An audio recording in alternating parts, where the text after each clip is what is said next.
Ty. Hello. Hello. It better be unlisted. Yeah, naught viewers. If those viewers did, yeah, it's okay. It just said live.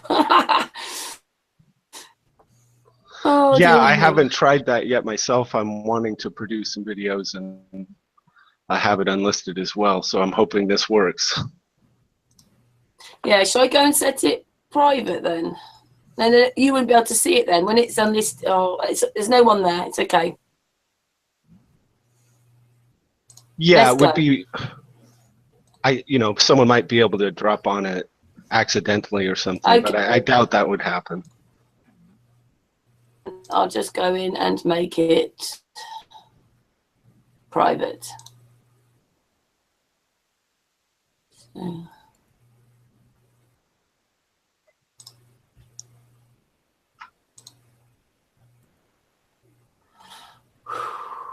You can tell that we're this is really. But we want to get it right. Right, it's private now. Right. Yeah, all of this stuff. I mean, probably 5 months ago, if you'd told me I'd be using social media and YouTube and all of these, I would have said that's not possible. I had no interest in any of it. But Flat Earth has a way of breaking you out of your comfort zone. Yeah. Well, Dave has been doing what he's doing for about a year, and well, I never thought I'd be here doing what I'm doing a year ago. Yeah, I find that it's one of the things I find most compelling about the entire Flat Earth. Feedback there, Ty. No, it's heavy mic buzz, as if you're actually not earthed. Yeah. 50 hertz brum, or a 50 hertz buzz. See, another interruption. Sorry.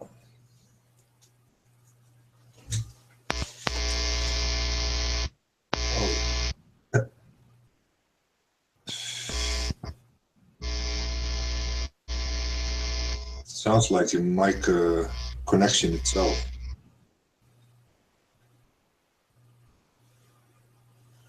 Hello, hello.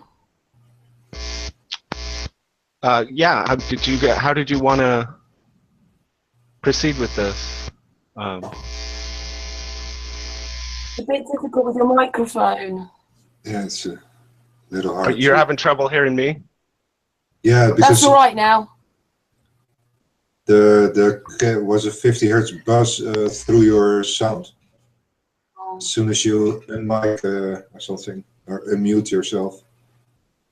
How am I doing now? Now it's okay. That's all right. Sounds good. Okay. I think I had a loose connection here on one of my cables. I think it's good. Yeah.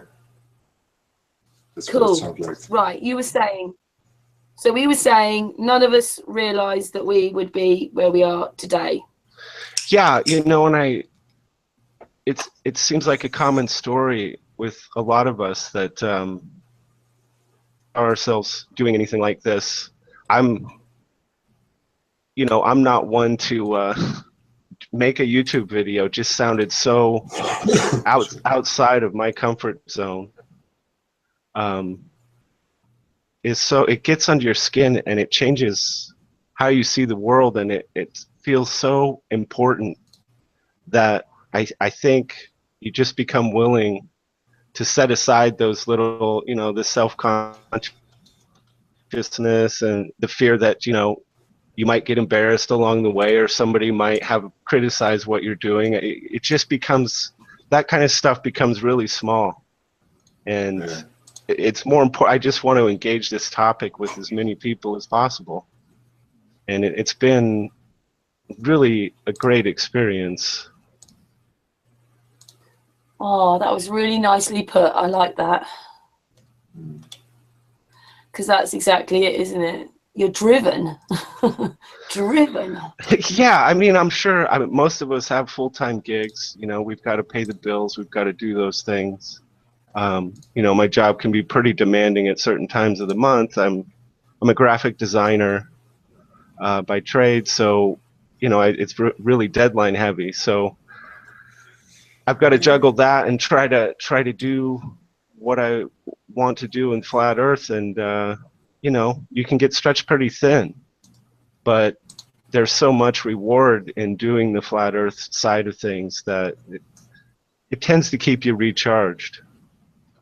Cool. I feel like a breath of fresh air went through me then, because you know it's a bit tough sometimes on all this stuff, and she said, he said, and all that stupid stuff. That hearing that was really nicely said, and I bet you Dave had a bit of a tear in his eye there, because he's got a young family and he's working really hard, and he works really hard for Flat Earth, like Ceres does. So it's the same thing. Yeah, you see it across the board. People giving everything they have to this thing. Not everybody's like that though, are they? But, yeah. You know.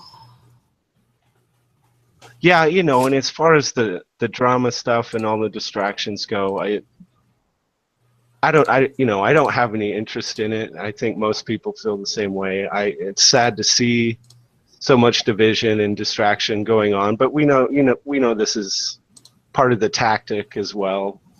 I'm sure some of the people creating that tension are, you know, maybe they're paid to do it. I don't know. You know, there's no way to verify that one way or the other. But as a publisher of this magazine, I really have to work hard to try and stay out of that and transcend it, because I can't let the publication get dragged down into that kind of drama.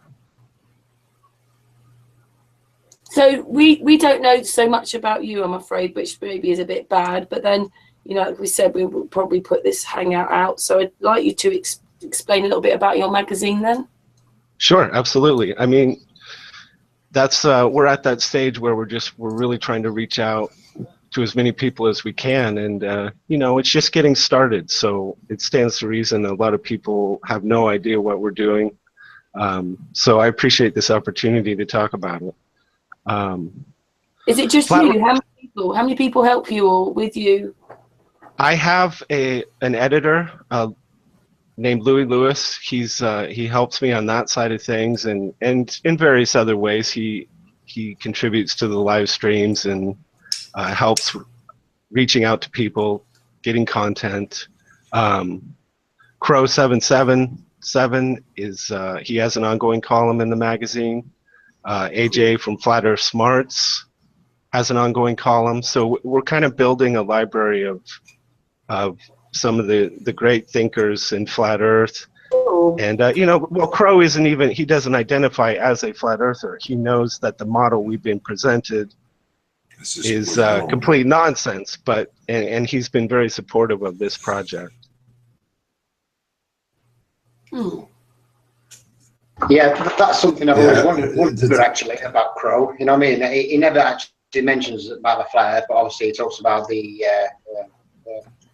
things like gravity being a complete hoax and things like that, and all the rest of the cosmology. But he never actually mentions about anything to do with Flat Earth. That was interesting to know that.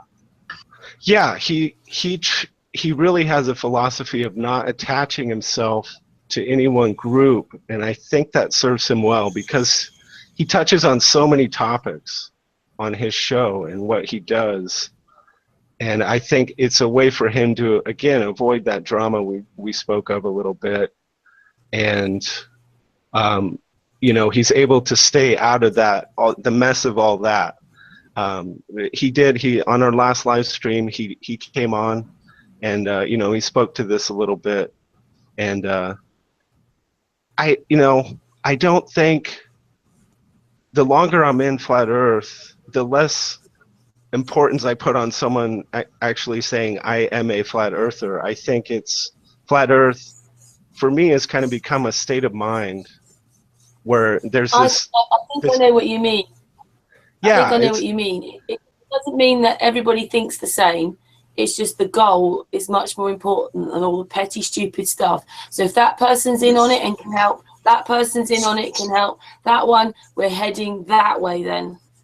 That's yeah, it's with Flat Earth. It's like the only thing we know. It's the what is it? The public model is just garbage, but we don't really know what it then is. You know, we know it's flat, we know it doesn't spin, but what in the hell is the world? What, and that's the whole search. What we still have to do. We have to re-establish the whole knowledge base from the ground up again. Exactly. Yeah, I agree with that. And you know, I think there's value in people presenting different models and exploring it, and you know, debating all these different ideas. But for me to get locked into one specific model and shut out everything else, it's almost going right back where we started. You know, until we have the resources and humanity kind of gets a little bit more on board with this, and we can put all these wasted resources that are being given to agencies like NASA, we can start doing real exploration, we're just not going to have all of those answers. You can see the spilling on one side through all the corporations getting paid heavily for whatever professional name or label. But then in the meanwhile, you see the amateurs doing it for a fraction of the money. Most definitely.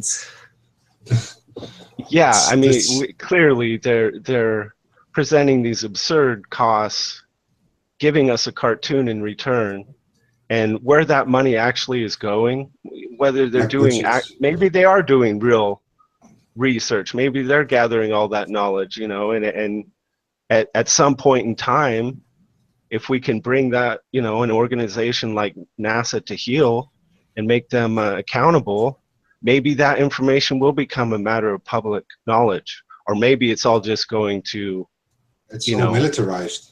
That's yeah, it could all be going to military purposes, you know, which is sadly it is already on military base, even NASA itself. It's just a public eye front end of the military. Yeah. And so what a great way to siphon funds into that, you know, it's really sad. Can I explain something as well? Because you've come to us because you want to see if we've got any input you like. Sun and Moon is a group on Facebook. We're set private because real people with real data were there, and what Ceres is doing is very different, and we just didn't want any trolls to come in or do anything. But then in the meantime, we've come now to YouTube, and everything is live and like live research. So in a sense, there is this group which is Sun and Moon, and then there are others who've come on our journey who are adding day by day. So we have a myriad of people like Dave, Ceres. There's many people who've got like 360 cameras and doing stuff. There's just many of us. Yeah. If you want to see a couple of people's bits of work, what they're doing, then that's why Dave's here, and Ceres has got some stuff to say, and you see if you like it enough that you want to put it in your magazine. Absolutely. That's, you know, I wanted this to become a platform for the people doing this kind of work, the thinkers and the people actually going out into the world and doing experimentation. I mean, that is exactly the kind of thing I would like to present in the magazine. We're a group of people, but we're still like individuals. It's not like I run Dave. You know, we're all people who've come together. Sure. And, you know, I leave it up to your group how you would like to, if you do decide that you'd like to contribute to the magazine, you know, it can be, we can create it as a Sun and Moon group, and then each issue maybe someone different can present something, you know, or we can just have it be, you know, the individuals themselves presenting, and it doesn't have to be under the Sun and Moon group.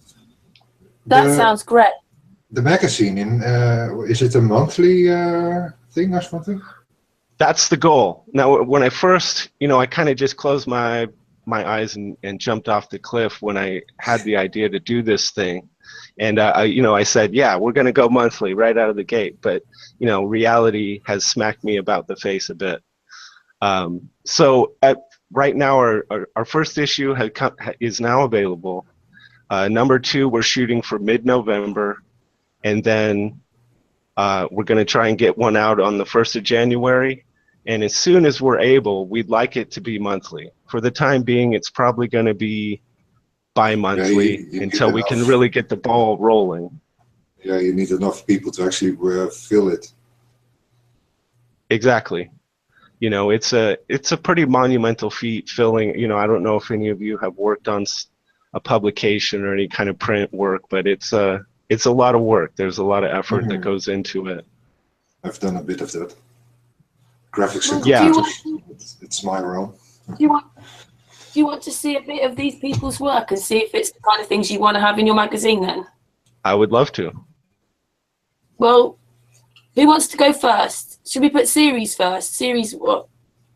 It'll take I don't know. Yeah, let series go first and I can get mine prepared after. Cool. Go on, series. Yeah.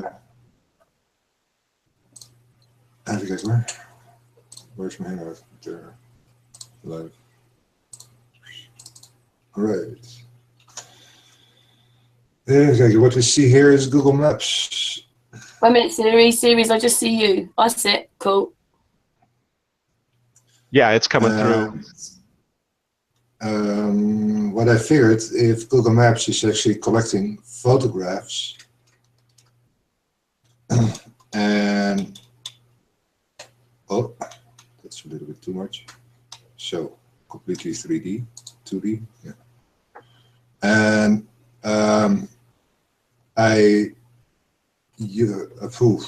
everything started actually with recording the sun and moon on the whole map as much as possible.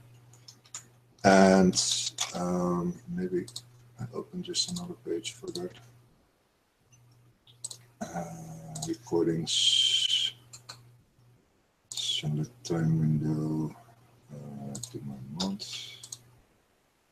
17. So,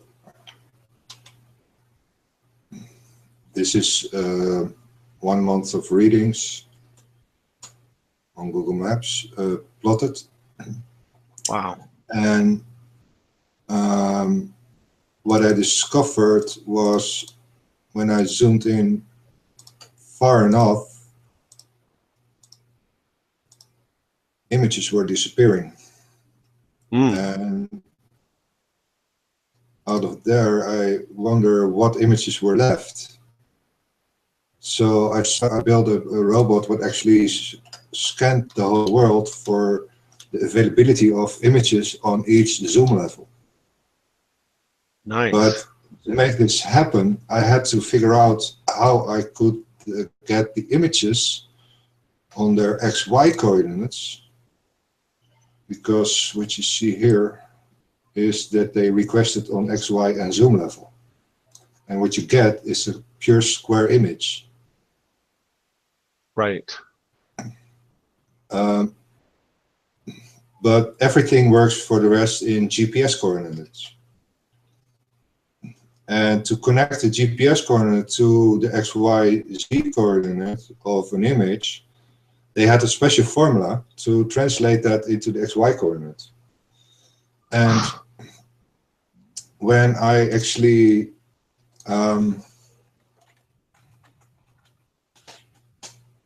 built the main image is XYZ000, that is zoom level 0 is actually 2 to the power 0 is 1. That is one image. And if I do zoom level 1, I get a quarter of that image. So 2 to the power of 1 is 2. You have 2 by 2 images. And this is how they actually split it up every next zoom level. It's based on the power of 2. Right. the zoom level itself. And then the XY coordinates are maximum that number, width or height. And that's how they divided the pure square as a whole into the zoom level of the power of 2 of number of images times number of images. Yeah, and at some point that number is getting so big that indeed you would actually delete some of the images to keep it a little bit handleable. But at from levels, what is it, level 8, they start to delete images from the north and the south, and eventually practically all of Antarctica is disappeared. Greenland almost disappeared, only the edges are there, and a big part of Russia has disappeared, and even I'm left in, what is it, this is level 16, and you can see all the red is a missing image, and this level is so big that you can't see really the detail of it in this size. Wow. But all the red areas are the missing images, and black areas are still unscanned areas. And then the rest is just a pixel of the particular image, what is loaded there. Wow. Yeah, and then I had this only the missing image data. And I figured through their Google Maps application, you have also an elevation service. And from the elevation service, I download for every level the elevation height. Oh, this one isn't working.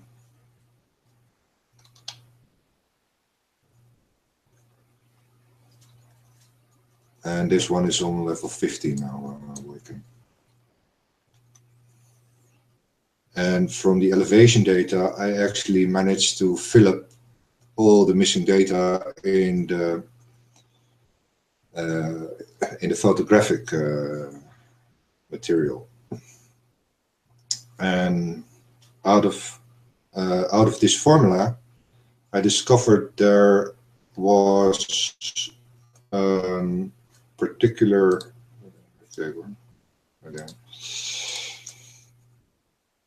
The formula itself.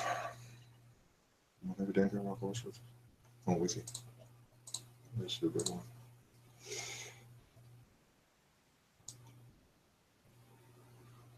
Can I just explain that when you saw the compass readings, when Siri said the compass readings, that's from our Facebook group. They're real people around the world giving us compass readings. Nice. This is really something. This is a lot of work. Yeah.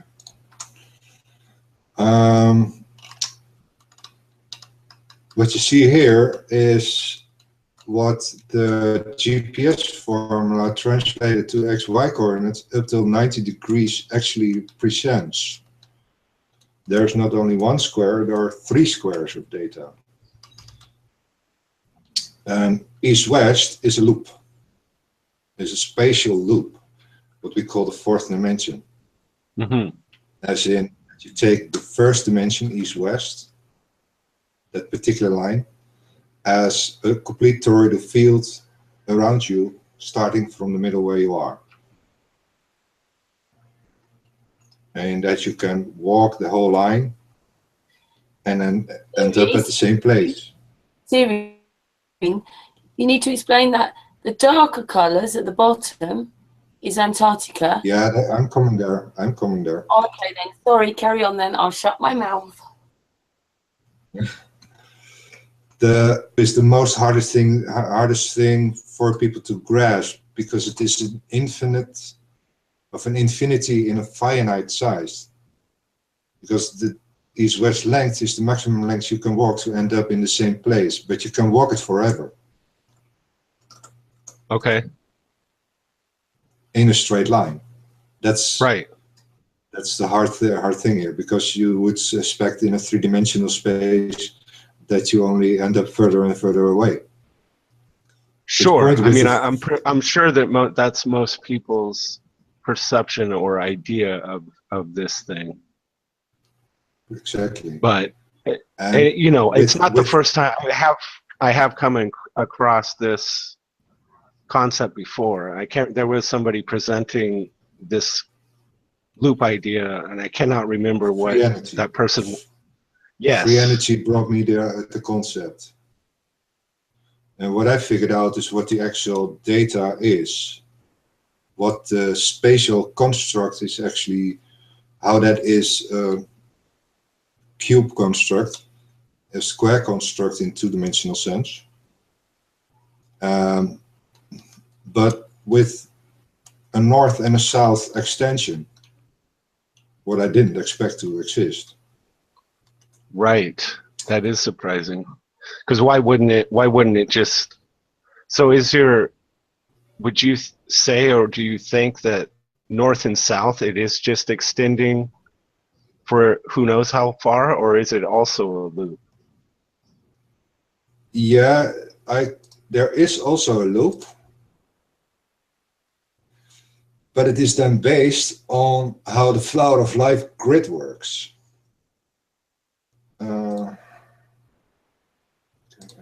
Yeah.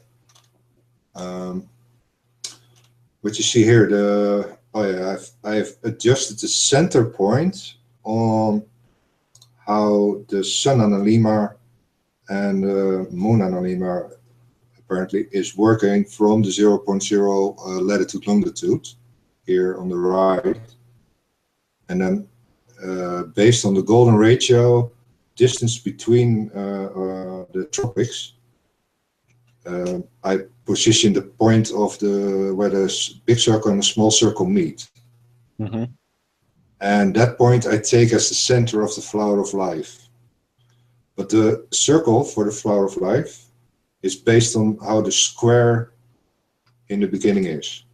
The size of the square makes the size of the circle. And the Flower of Life grid has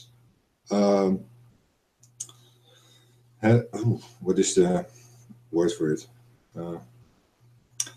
What you can see is when you draw the circle in east-west direction, you end up within the same square in just one, in the next square, to actually edge the square with the circle. But when you go north-south, you see that it is a little bit shorter. And this is with the equilateral triangles built up. And when you go north, you see that it loses distance with the square more and more and more. And you need at least, you end up with 15 of these circles and 13 of these squares to actually end up with the circle exactly in the middle of the square again. Right. And then east-west is just one square. Hmm. So I figure you need at least 13 to end up in the middle square. And so far I figured they're working with the number 26 as well, making that the next square circle lineup is probably the heavens. And then in the loop coming out of the south back here into the middle square of the earth. And that is the 26 in that sense. If this is 1, then this here is 26. Right. And that's making out the 5th dimensional loop. And that one is just at least 26 squares in size instead of 1. That's my conclusion in there. So we can expect way more beyond. Right. Yeah, it's the layering of data in this way, and then using the Flower of Life with it. I mean, it's very fascinating. I mean, it's Just think about It's a lot. It's a lot to. It's a lot to absorb. Obviously. take you it know. this way though. You're living in a multi-dimensional body anyway. Right. This is then a three-dimensional presentation of it. Wasn't there a guy This is named the complete square.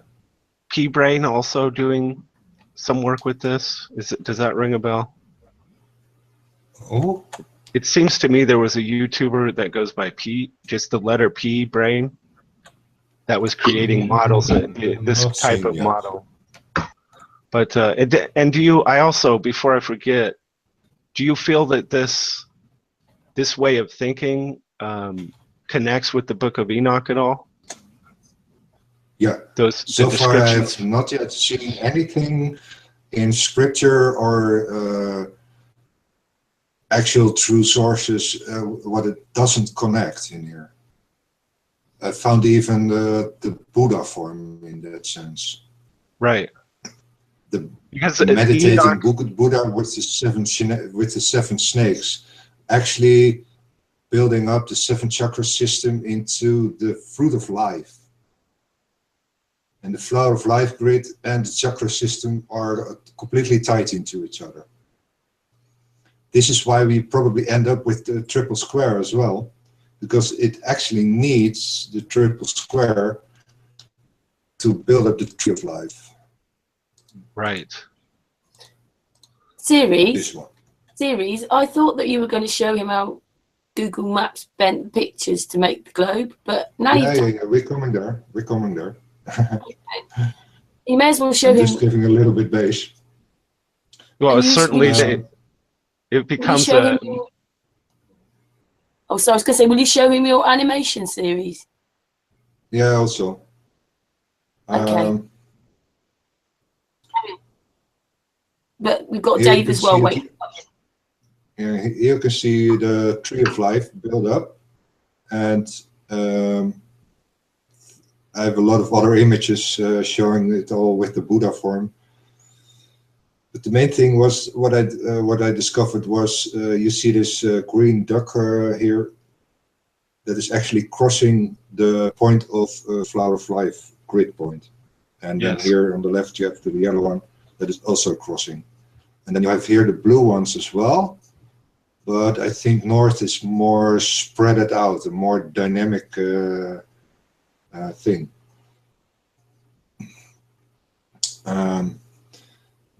What I think also with, if you take, this is then the Google Maps images. Here you see, Just to explain as well, when you were looking at that, Antarctica was the darker colours, but above Russia, that's water. That's just water. And the other, below is land. Right. I can show you that in 3D. But here on the left, you see the original photograph of Google Maps itself. And this is the UTM format. This is also the format military uses to navigate on their maps. Yes. When you create the GPS map, I only adjust the latitude for to make the latitude and longitude one-on-one. And that creates that the image of this image actually is transformed into this format. And when you then transform it into a ball projection, you end up actually with this image. And in the first and the second step, you can notice that it is no longer reality. Certainly. That is my empirical detail. And this is what they do with Google Maps. Now you see it flat. But as soon as you go far enough away. Series, you're showing the houses. You're showing the houses. You need to put that page down. It takes a while to update, I guess. But Yeah, as soon as you zoom out, I think he's trying to zoom out far enough to show it magically turn into a ball. There you go. and then everything gets and you have the focal point here in the center. that's still kind of flat, but everything around it gets twisted. Yeah. And that is no longer a reality. Wow. Now, And that's how that.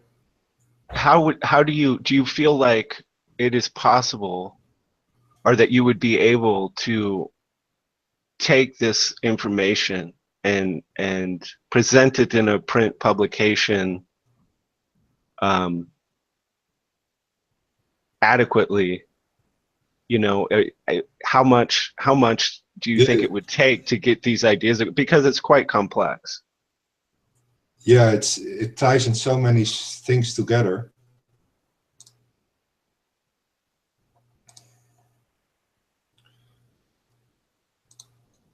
It's quite fascinating. I mean, maybe it would be something that would need to be broken up into several parts. Here I have even the magnetical data from 0 to 1,000 kilometers from 2015 to 2017. And what occurred to me was this particular southern pole point is static, but this one in the north is actually rolling.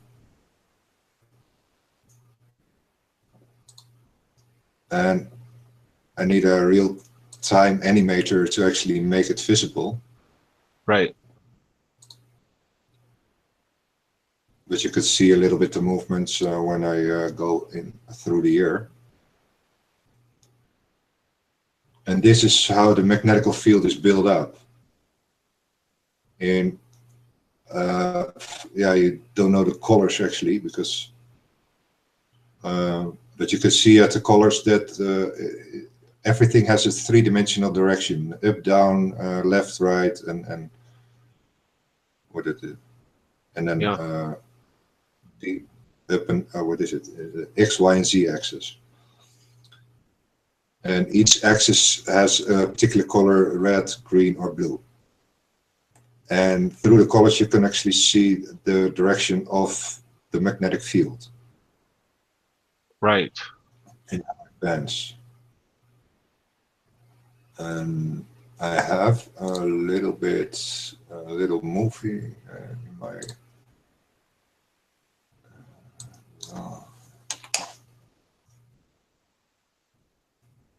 channel. Just uploaded one I was working on. This one.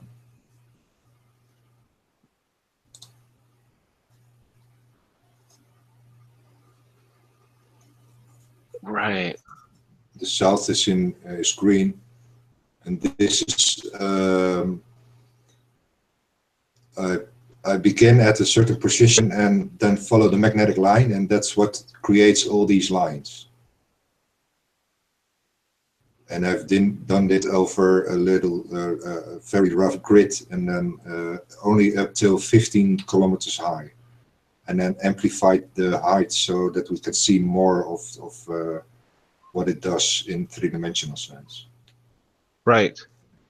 Does there seem to be more a concentration of activity in the center? Or yeah, this is the north point, this is the south point. And what occurred to me is that you have, even through the space loop, that this point actually gets into here. Oh, yeah. Right. And what I did was only start on the 0 line here at the bottom, just taking readings on level 5 for the first 15 kilometers. Every kilometer a reading of a line, and that built up this whole structure. That it followed the line of the magnetic field, and then it ends here in the ground, and then here in the south the same. And this is only for the first 15 kilometers. Right. That's very cool. And that builds up a little bit visibility of what the field does. Yeah. Everything's electromagnetic, everything. Yeah, Absolutely. I've definitely, while you know I haven't delved too far into some of these topics, I've definitely come to that conclusion. I mean, even what they told us about our hearts being a pump is completely false, as I understand it. It's more of an electrical. It charges the blood. It's more of an electrical charge that Yeah. sends blood through our bodies. It's not like this, what people would think of as this mechanical pumping, which really would be kind of absurd to think that that would work. So it's Yeah. actually charging the blood, and that energy is what enables it to travel through the body. So everything's That's right. everything's electrical. Yeah. And then And now, well, now we're thinking also in toroidal chains, that you have a chain of toroidal fields who form their own realm.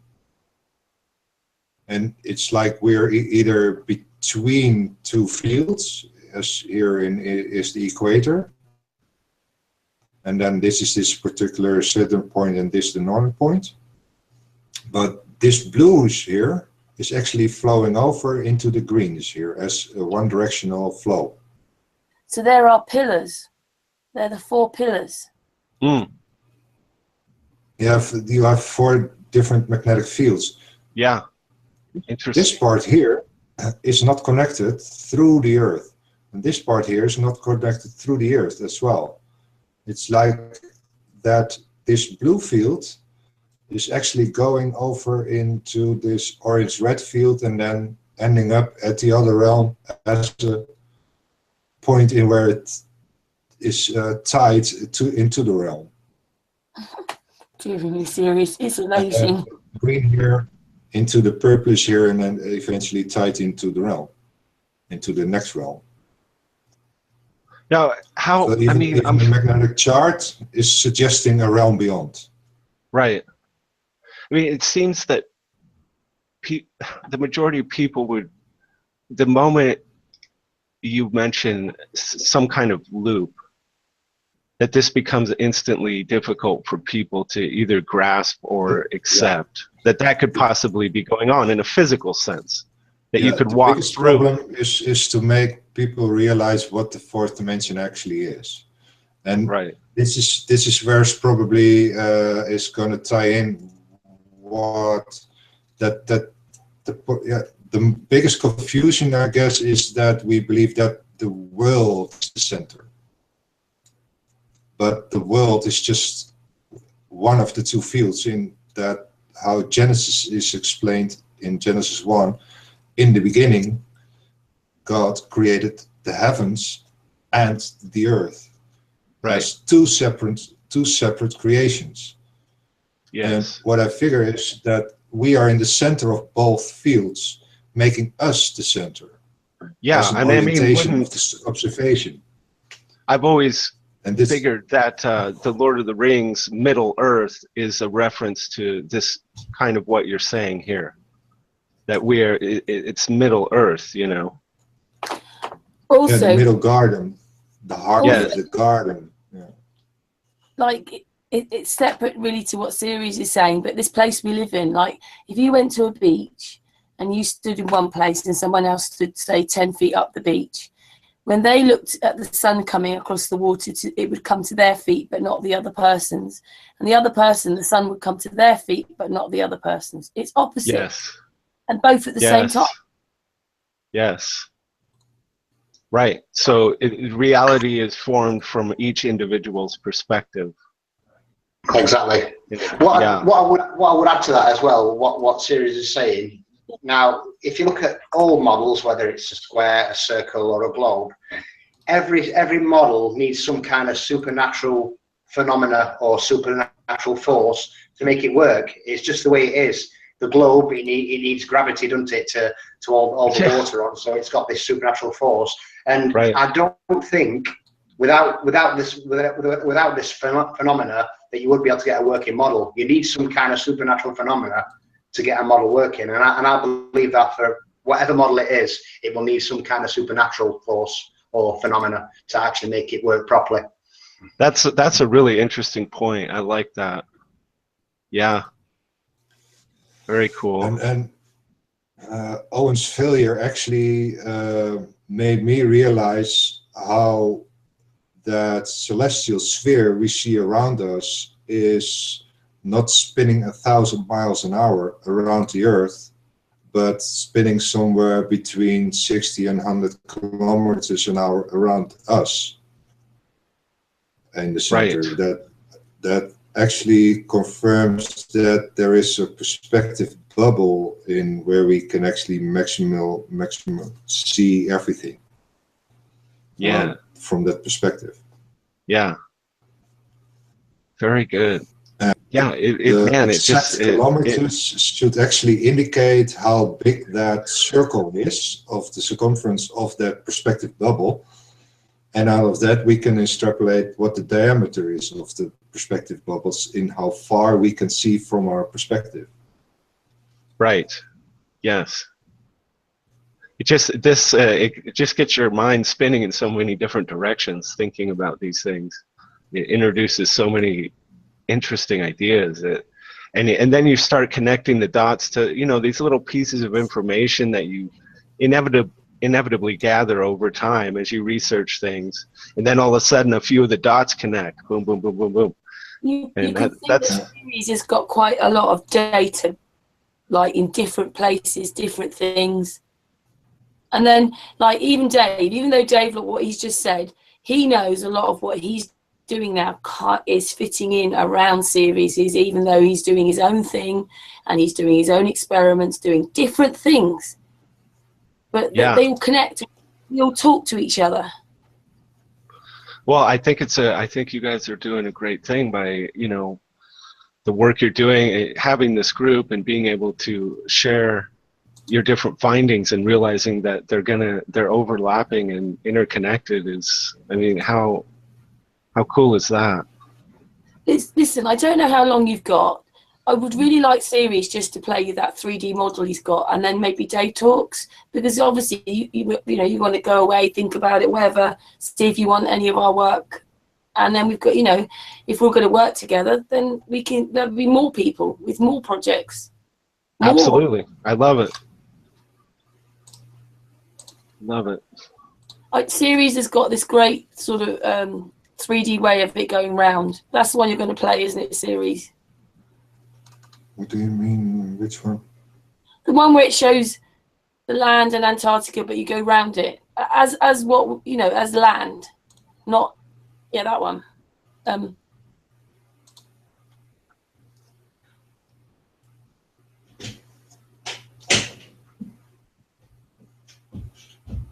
It's a little bit fast.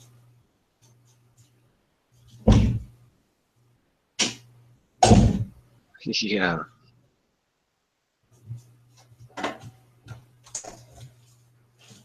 Some missing data here. Right. Well, maybe a little bit slower.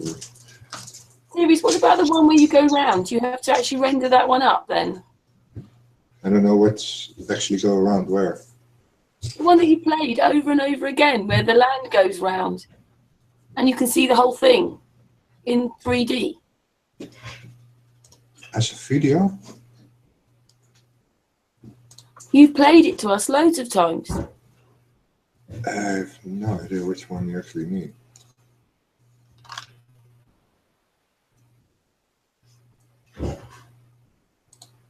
Do I have it on my YouTube? I don't know. You just put it up, and we watch you go around the whole model. You know, with it all in 3D. 3D test.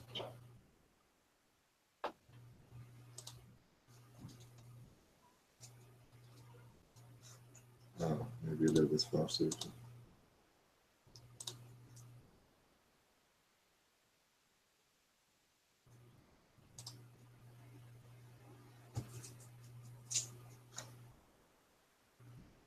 Yeah, the one that does that, and then it turns and it models round.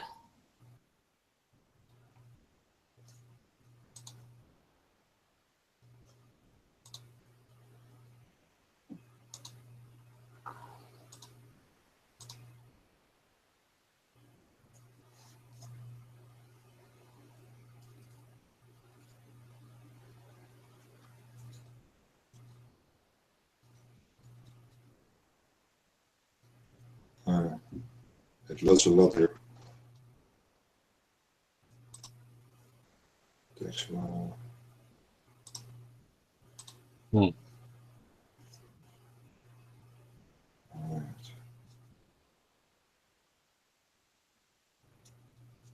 Yeah, this was one of my first test outs on my website. And is this the Mercator projection that's being used? No, yeah, UTM. I'm not sure if that is the Mercator. But... Yeah, that one's a Mercator. The UTM's slightly different at the top into it. It's more like a Greenland's quite stubby and short on the actual UTM version. Right. Okay.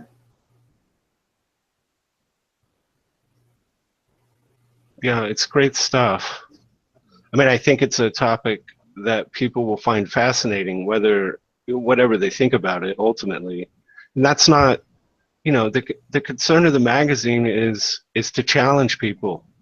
And, you know, flat earthers in general are quite savvy and they want to be challenged. You know, they want to be presented with information that causes them to think outside the box. And, you know, the magazine wants to present this to people. I think it's great. And it's not, you know, it doesn't mean that the magazine endorses it or doesn't endorse it. It just means here is some work people are doing. It's probably a different way of looking at things than you're used to. And who knows where it might lead you, you know, as an individual. So I think there's great value in presenting it. Also, as you saw those, like even the compass readings, I mean, when you actually, I can get the whole of England in and all the lines are straight. Everywhere the lines are straight. Right. So that's like, I mean, I think the big challenge is figuring out how to present this information in the printed format and being able to write, you know, write an article that can present the complexity of these ideas without it having to be 10,000 words long, you know. Yeah. Well, maybe that's why it's better if you pick bits of series. This thing, you can't do it all in one go, can you? Right, and maybe we break it up, like I said, we could break it up into a 3-part series, you know, something like that, with each one being maybe, you know, 2,500 words with, you know, images and all of that. Just, I mean, we know we've got Dave waiting here as well to say what he wants to say. The series, the one that you showed, was it moving round and you could see how tall Antarctica was and how the sea. Oh, we never did that video. Does it take too long to render? No, it's, even kijken, I can do it. Level 8 minimum. Just it. Elevation. So the green colours are water and the pinky, reddy, greeny colours are yellow, blue. That's Antarctica. Right. I'm loading the map data a little bit more detailed. Nice. I think I need to make a full screen button on here somewhere. Yeah. Can go at least. Take a little bit of time series.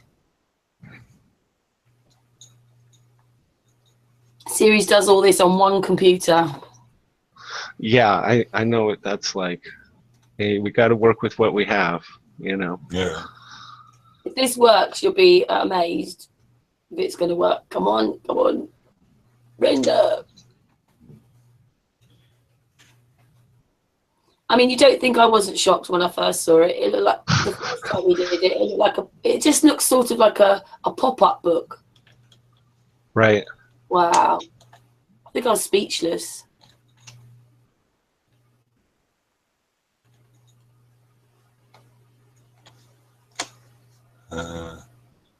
But we have someone else, Chris Monk.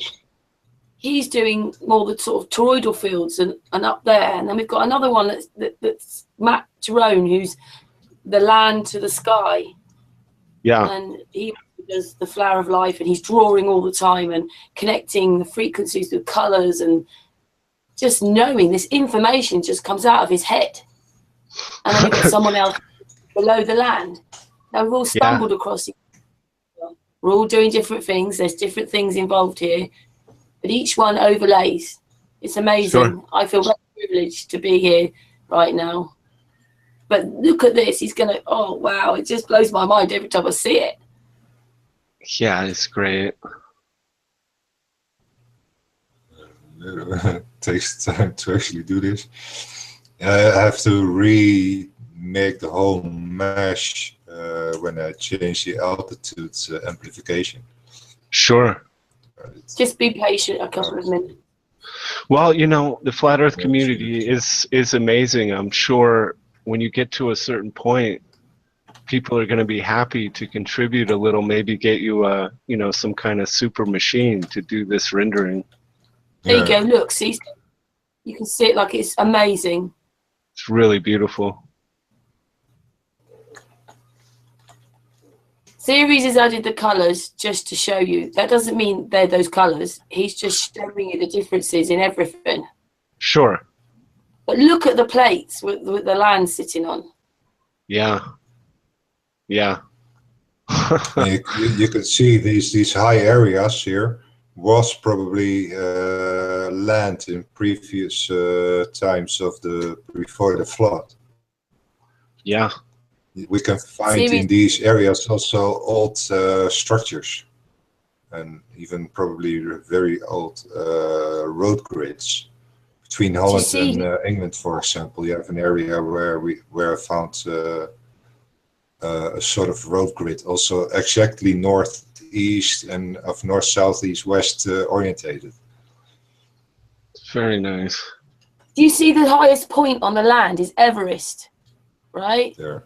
And yet Antarctica, look at the size of Antarctica. Series' favourite thing is saying it makes Everest look like a toothpick. Yeah, no doubt. Yeah.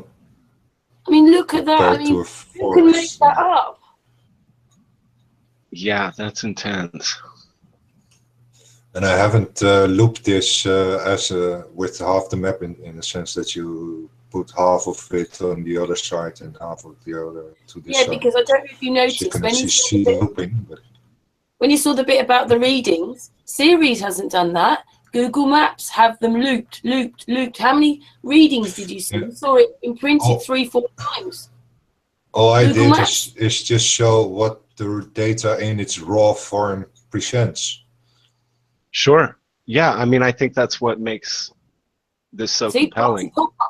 Party pop-up book.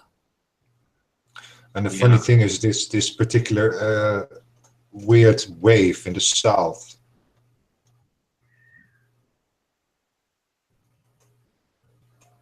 Yeah, very cool. It's quite something. And the funny thing is of exactly the edge of this particular wave, and also these two middles of the deep and the high point are completely lined up with the flower of life grid when I actually line it up with the sun analema. Right. The flower of life grid touches the edge here and is exactly in the middle of the wave. And that's so tying into each other. It's very neat. Yeah. Good stuff. Man, this, I mean, obviously it represents an incredible amount of work and, you know, ingenuity. Just the process of coming up with these ideas to get here. I mean, it's... Series' computer's on 24/7. He spent a year doing this. Yeah. It's, I mean... And it's still visible. Yeah, sure it is. I can load up till level 9 and then my computer just doesn't handle the amount of data anymore. Right. I just need way better video cards and way more memory to handle this. Yep. Yeah, It's I can see why. It's sort of not in the public eye. It's there, but not many people know it's there. Yeah. Yeah. Oh. Ceres just found a way to get it. He didn't know what was See going how to happen. it's all square pixels, only squares. Right. Yeah. And then put on the elevation height. Yeah, and I can That's put so way cool. more detail in. Yeah. Yeah, it's really cool when you actually realize that it's composed of those squares from the original data. That's something else. Very cool. Okay. And the little dotty bits you see are actually mountains. Here comes Everest in front of you. See, what I could see is a 2-page spread in the magazine with as high a quality, as high a resolution image as we can get of this, what you've done here, going across both pages. It would be beautiful. Yeah. Ceres works so hard at this. Yeah, it would. I mean, I think there's something to be said for getting something into print. You know, there's a whole different quality to it, and I think it's important that we do that.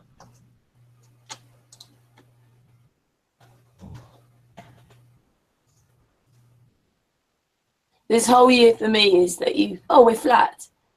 Oh, I thought that was going to be the end, really. It's just. Yeah, I agree.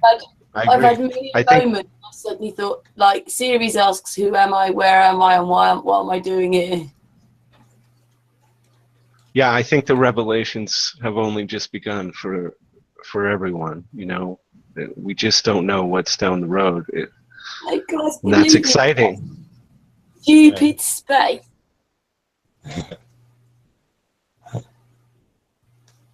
Anyway, Ceres. I know it's lovely, but we've got Dave as well. I don't know how long Ty's going to stay. And I do. We're going to be doing a little live stream on Flat Revival channel later. So I do have prep work to do for that, but I've got some time still. Yeah. So Ceres, as much as I love your work, it's Dave's turn now. Alrighty. Very nice, Ceres. That's incredible. I really love it. Thank you. You're muted, Dave. You're muted. Sorry, click the wrong one. I'll click that on there because it'll be a better bandwidth. So I'll just tell you a little bit about myself. My name's Dave Marsh. I've been a flat earther for about coming up to 2 years, and I've probably been doing my own research and experiments probably for just under a year and a half. I've concentrated mostly on the moon because I've always been fascinated by the moon. So the majority of my research has been based on that. And I don't know if you've ever seen my Moonrace series, but what I did, I've created a series of presentations called Moonrace, where what I do basically, I record the moon with my Nikon Coolpix when it's on the tropics and the equator, and I basically race the moon against each other to see if there's a change in speed. So what I'll do now, I'll just present this to you, and I'll show you exactly what I mean. So I can just share the screen now, can't I? Yes, you should be able to. Yeah. Slide that a sec. Can you see that? Yes. Yeah, so basically what I did, I had a few debates with Darren Nesbitt in regards to the square model and the circle model. At the time, I was supporting the circle model. So I derived these experiments where I record the moon when it's on the Tropic of Cancer, then obviously I record it when it's on the equator, and then I record it when it's on the Tropic of Capricorn. What you would expect on a circle model is that as the moon gets southern declination, you would expect it to speed up to cover that more ground, as to speak. If not, then at least it would need to explain how places like Ushuaia in southern Argentina get 18 plus hours daylight on their summer solstice. So I derived this video where what I did basically, I set my camera up with a compass and I record the moon on 3 separate occasions at my zenith. Before I did it, not at zenith, but I've learned as I've gone through this experiment. So basically, when the moon's close to me on the Tropic of Cancer, I basically take a snapshot of the moon. There it is at 187 degrees, just past zenith. I take a snapshot with time and date to match that up. Now, if you look at the reading, just say you'll see it's at 183 with an altitude of 55. Yeah. Now, if you look at my own readings, you'll see I'm a little bit at 187 at 56. You know what I mean? I'm not quite in the center, but you can see I'm pretty close to what I'm trying to do. Like, Sure. So I've always backed up my readings with time and date, Mooncalc or Stellarium. I used Stellarium and Mooncalc for this one. So then a week later, when the moon's over the equator, not many people know that the moon crosses the equator 26 times a year compared to the sun only twice. So then again, when it's on the equator, as you can see, it's traveling in a perfectly straight line. It was actually a full moon. And then again, I've got my readings there, look, at 182. And then I take a snapshot with Stellarium. And that's on the following night, that is. Because what I've done as well, not only have I got my own readings, but I've actually gone onto time and date and took the meridian passing for when the moon to occupy the same spot the following night and measured that gap between nights, if you know what I mean. Yes. So if the time span's longer, then obviously the moon's slowing down, and if it's shorter, it's speeding up, which is which you'll find pretty interesting in a minute. So then what I did, I basically raced the moon against each other on 3 occasions. So you've got the equator on the big screen, you've got the Tropic of Cancer on the bottom left, and you've got the Tropic of Capricorn. And what I did, to save time, I recorded them all at ×4, but they are all at their relative speeds. I have got the original footage as well on my camera still, so I've kept these and basically raced them against each other. I learned quite a few things since I started working on Moon Race 3, which I'm working on at the moment. As you can see, it was overexposed as it enters the frame.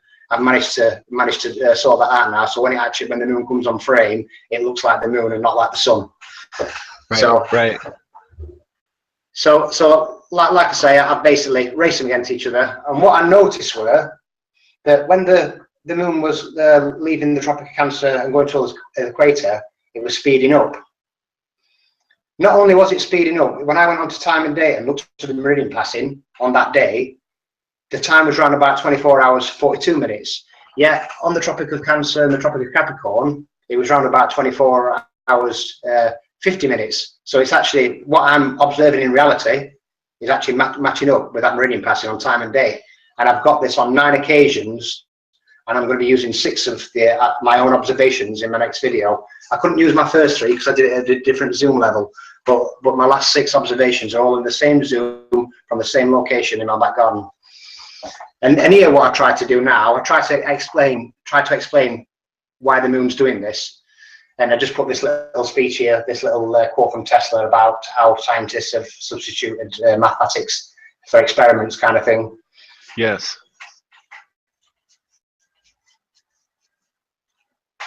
So this image here, I come to the conclusion about it over a year ago, maybe even longer, that the sun and moon, especially the moon from my point of view, is more likely a projection. Yeah, what we're actually seeing from our perspective is not the actual image of the moon, it's a projected image. And you see the bright spot in the corner, that is actually the moon overexposed.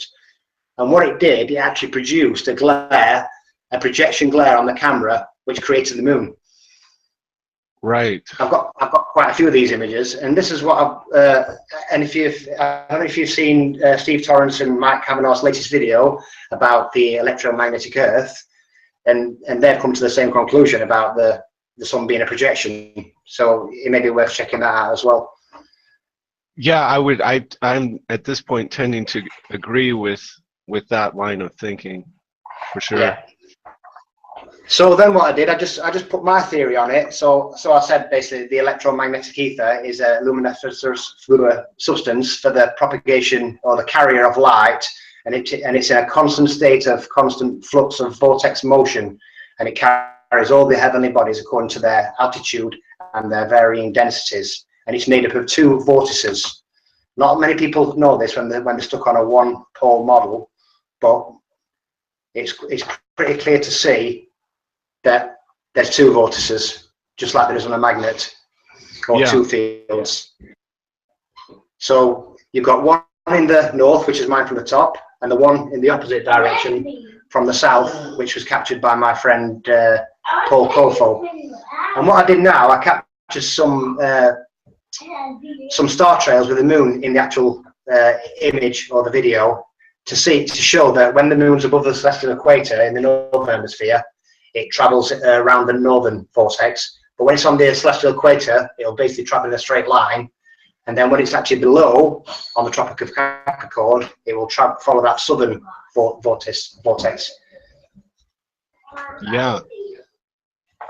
And there you can see, and this is just like a little snapshot of where you can see the northern, the celestial, and the southern. Very nice.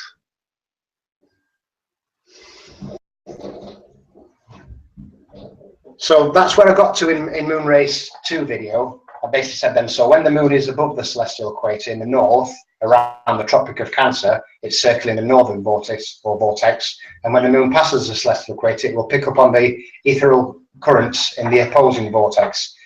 And when the moon is below the celestial equator around the Tropic of Capricorn, it's circling in the opposite direction in the southern vortex. Some people might not be able to get their head around that, but what I think you need to do, from what I learned, is you need to learn to separate the celestial from the terrestrial.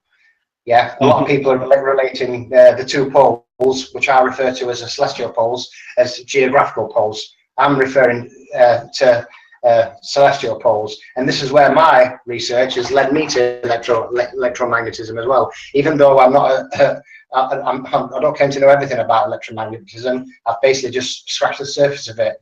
I'm like a lot of flat earthers, I learn as I go, you know what I mean? It's of course. I didn't know nothing before I come to this. So that's where I got out with that video. So what I did then,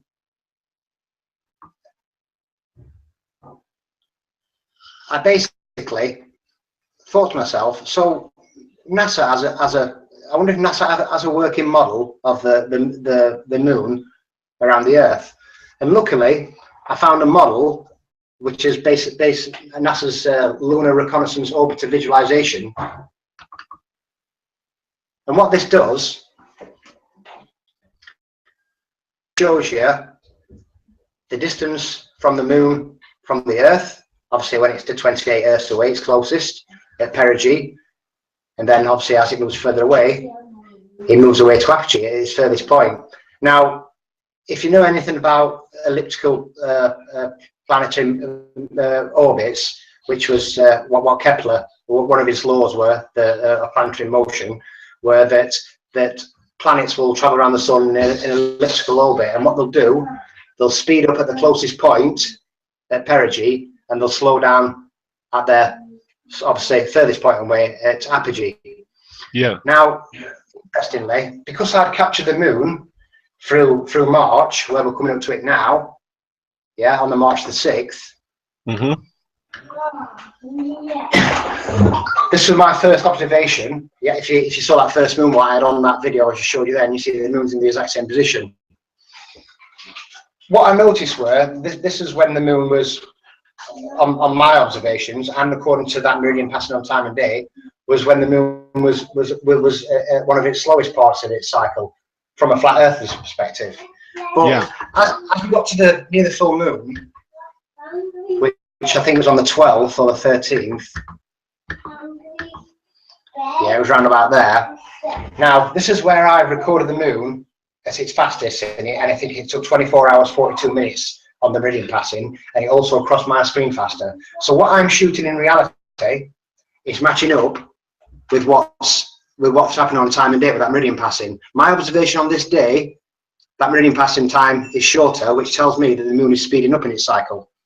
Now, now if you look at the moon here, you see this little moon, it's actually heading away towards apogee. So how can that be speeding up in its cycle when I can prove back to the time and day that the moon only speeds up when it's on the equator? Yeah. And this is not just a one-off thing. As you can see, it's heading towards apogee. It should start speeding up as it passes that point of apogee, and then it heads towards perigee like it is now. This is when it should speed up in its cycle as it's getting closer to the spinning ball kind of thing. Yeah. So I can prove that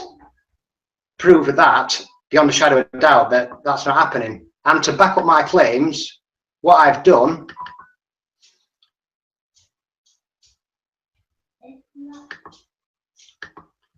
I've actually measured that meridian passing for a full year when the moon's on the Tropic of Cancer, the equator, Tropic of Capricorn. And what I've noticed is, as you'll see, when the moon is on the Cancer, it slows down. As it heads to the equator, then as it heads back to Capricorn, it slows down again. But the strange thing is, when it leaves Capricorn and goes back to Cancer, it stays at relatively the same speed until it gets back to that point when it's heading towards the equator again, and it speeds up. Now, this is consistent. You can go 10 years into the future or 10 years in the past, and it will always speed up at that point. Yeah. Yeah. Now, interestingly, if you highlight all them minutes, which are 24 hours, 54 minutes, if you highlight them all, what you'll notice is over the year, if you look down there, you'll see an average of 50.89. And we all know that the mean time of the moon, it takes 24 hours, 50 minutes. Now, these readings work out perfectly with that. So what I did, I went to my March observation, moon race video, and I measured it every single day. And as you can see, from my first observation, the moon's at its slowest. And as it speeds up, when it gets towards the equator, you see how it's speeding up on the 11th and 12th. Yeah. Well, you can't see the 12th actually because you didn't cross the meridian on that night, but you can see it speeds up. Now you're probably thinking, yeah, but this is only from your perspective, isn't it? What about if you went to a different place? So I went on the exact opposite latitude to a place called Ushuaia in Argentina, which is on the 54th south latitude. And guess what? Even from their perspective, when it heads towards the equator, it speeds up as well. Now these are all time and date meridian passings, what I've measured myself and calculated throughout my observation. And then what I did, I went a step further. I went to a place in Indonesia called Pontianak, and guess what? On the equator, it speeds up again from their perspective. Yeah. Wow. So I can prove beyond a shadow of doubt that my observations are matching up with the meridian passing. So when the moon's speeding up from my perspective, it's speeding up no matter where you are on the plane. Yeah. And also what I've started building now, because I did some more moon race observations in August and September, I've started building my observations up around there. And I'll give you a little demonstration of how I actually do it. Where's one? Yeah, this one will be all right. So basically, this is a real-time one. So all I do basically, moon off my screen.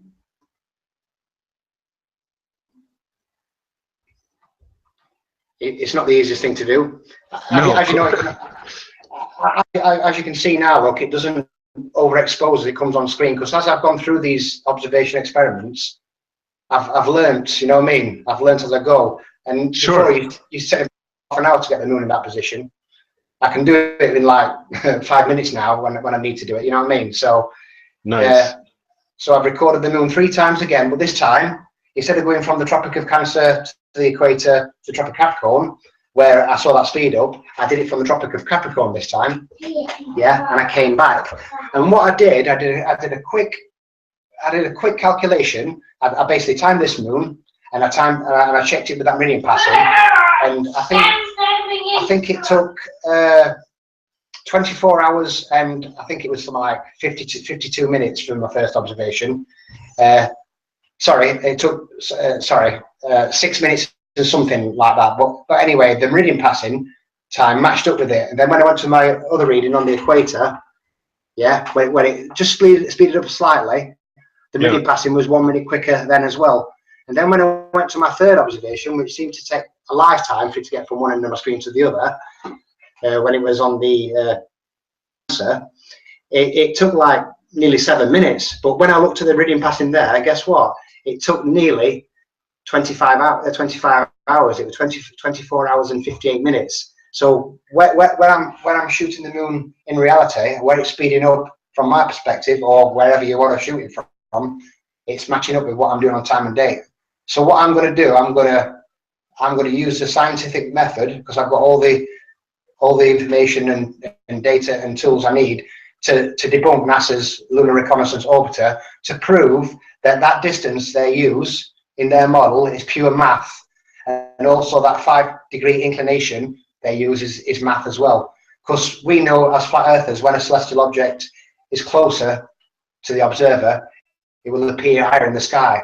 But according to NASA's heliocentric model, or the heliocentric model, the reason why the moon appears high for us in the when it's in on its northern path is because of that 5-degree inclination. It's a little bit like the 23.4 degree tilt of the Earth. You know what I mean? When it's tilted, yeah, it's same with the moon. So when the moon's high in the sky, they say it's this inclination, but it isn't. It's because it's closer. With my observations, and I can prove, when I put it all together, I'm still in the process of doing that, that the distances, they're just using math, and that inclination is just math as well. Don't get me wrong, their phases are spot on, and then some of the other stuff, but when it comes down to that distance away from the Earth, it's all math. Sure. And, yeah. And that's where I'm at with that. That's very cool. Of course, they'd have to present things that would be too easy to verify.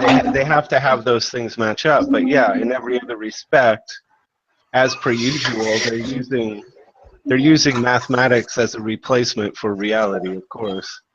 Exactly, and they're using that 5-degree inclination or declination of the moon's angle on the ecliptic to say the moon is high on the Tropic of Cancer or low on the Tropic of Capricorn, when we know in reality it's because it's closest to the observer, that's why it'll appear higher, just like all objects, you know what I mean? We know that from the laws of perspective, but they're using that inclination maths, and that's why I'm going to try and put it across, you know what I mean? It's not the easiest thing to explain, but I have done quite a long write-up on this on my Facebook page, and yeah. I mean, if you wanted, I could put something together similar to this.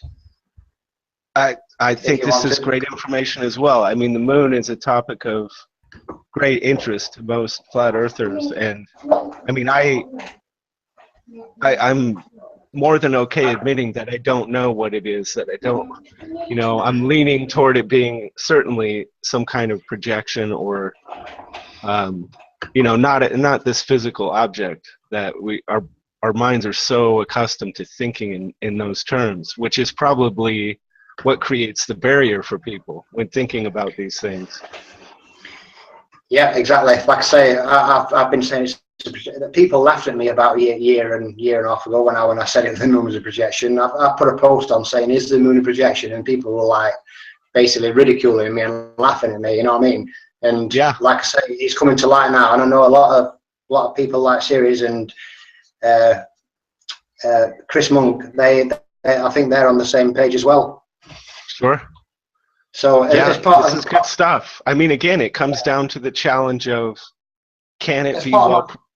As part of my video, what I'm doing, I'm going to do like a time lapse of me on the computer, like gathering all the data. You know what I mean? As part of the live video, which is nice. Quite fun. So yeah, but yeah, like I say, that's where I'm at with that. And like I say, I've the last 8 months observing the moon, and these observations here, these are just a handful of observations.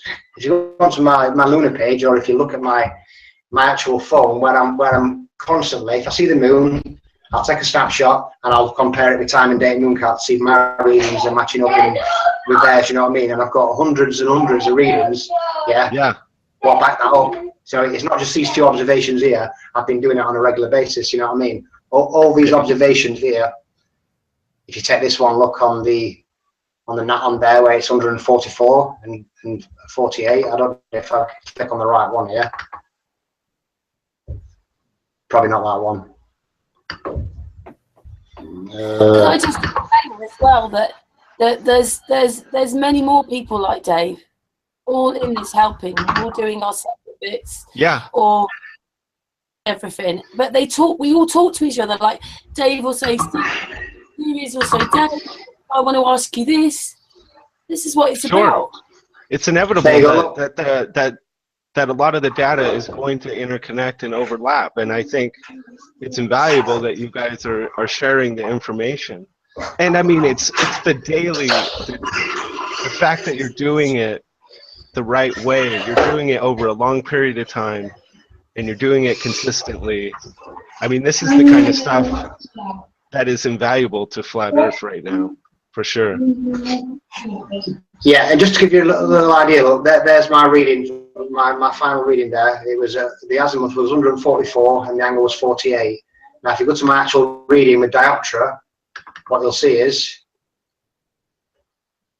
144, a little fraction out, but not far, and 48. It's not easy to get the moon in the middle of that thingy, you know. You just move a millimeter and it's gone. Like it's it's dead hard to get in there. But all them readings match up with the readings from Mooncalc, and when the moon's speeding up on my screen, it's matching up with that reading passing on time and date. I've got 2 valid mainstream resources here. What my observations are matching up with. You know what I mean? I think that's if you think about Kepler's law of planetary motion, all his laws on planetary motion were based on observations that he pinched, or well, he said he borrowed from his mentor, or well, I think more like a rival, Tycho Brahe. Yeah, and remember, this was back in the 1600s, and this is. But we're told that all planets travel around objects in an elliptical orbit. That includes the moon traveling around the Earth. Now, all Tycho Brahe's observations were drawings on pieces of paper. You know what I mean? They weren't real observations. Yeah, so all his laws were built up from drawings. You know what I mean? Yeah.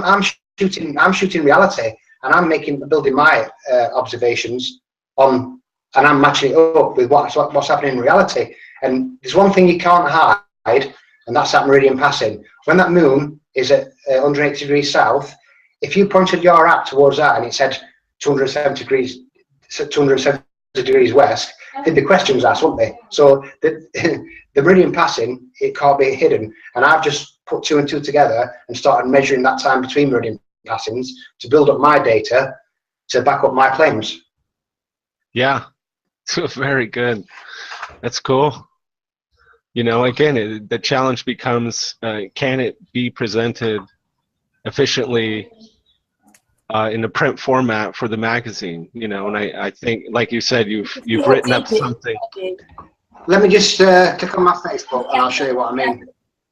The effort that Dave's taken, the effort that Series is taken, and these people aren't the only ones. There's more. Yeah, it's phenomenal. It's really phenomenal. I did a little. Sorry, I was going to say I did a little write-up on this. So my page is Lunar Cosmology Research. Okay, I'm gonna get that marked right now. My computer's a little bit slow. Always when you want it to work good, it don't, does it? It's just slow, my computer, to tell the truth. I'm not the only one. It's lady. Here we go. I mean, if you wanted, I could obviously elaborate on this, right? So this was just a quick post for my Facebook page, but I used a diagram for it as well to try and explain a little bit about it. Yeah, I've just I went and I'm following your page now, so I can also check it out at length later. Yeah, well, yeah. If you want, you can check it out. Like, but you'll see it. It's one near the top, and what I did, like I say, I've just basically done a little write up on the moon's speed kind of thing. Okay. And like I said, I've got some of my observations on there where I've snapped the moon, took a snapshot on time and date on MoonCalc, and I've took a snapshot on Dioptra app as well. Also, what I've got as well, I've got quite a few readings of where I've took a snapshot from Dioptra of an actual compass to show that yes, the compass is at 0 degrees north, and the app is actually reading 0 degrees north as well. You know what I mean? To show that the app's pretty accurate compared to an original compass. Very cool. Can I say something else as well? What's most amazing is that I'm not saying that there aren't some people who are doing the same thing, but we just seem to have a myriad of people doing completely different things, like a part of a puzzle. Yes, exactly. Exactly.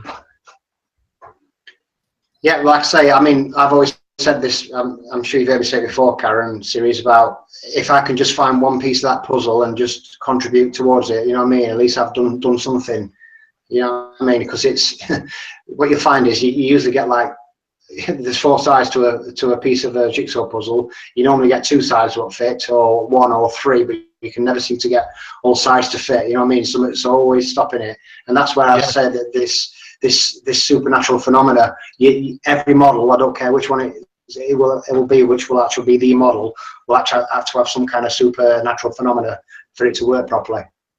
Yeah, that's fascinating. And I mean, I think there's probably more value in one person focusing everything they have on one component like this, like you're doing, than one person spreading themselves too thin and not really getting anything. Exactly. You know, so I think it's a really great approach.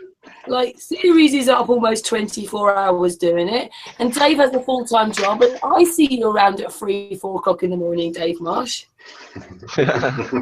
Yeah. Son as well, and nearly 4-year-old son now as well.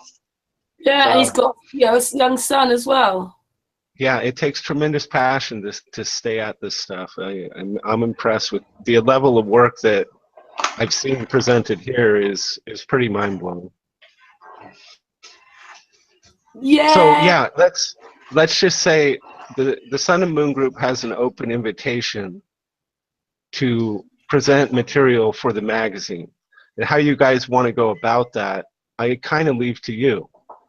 If you want to do it under a header of Sun and Moon Group and have different people contribute each issue, or you want to bring it to the table as individuals, you know, I leave it to you guys to figure that out. But I think that there's definitely a place for you in this magazine. Yeah, I've looked at, well, I'm doing the presentation at the UK Flat Earth convention, and I need to put something together. And I thought maybe if I do put something together, I could put it through as writing and as a presentation as well. You know what I mean? So I could basically kill 2 birds in one stone kind of thing. That's the way to do it. To explain that, America has this conference in November. The UK is getting its Flat Earth convention next year, which I've already met Dave, so it's really great when we're friends and we hang out and do these things together anyway. And then I'm going to be looking after him next year at that convention. Yeah, I'm also going to the USA International Conference as well in November. So nice, very cool.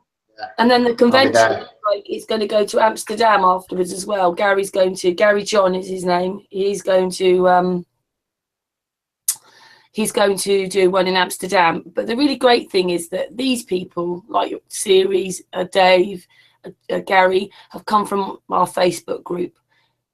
And I've met Gary and I've met Dave. So yeah, that's really great.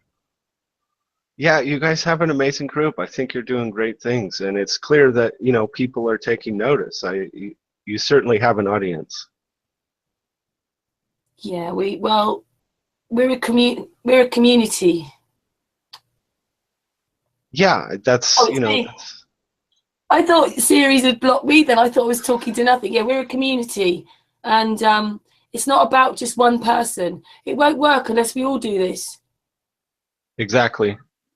Yeah, everybody has something to contribute, you know. We all have different skill sets and things that we're if you were going to contribute in Flat Earth, you better make sure it's something you're really passionate about, because it's going to take a lot of energy. It's going to take a great deal of time. So if you do something that you don't feel passionately about, you're going to burn out quite quickly.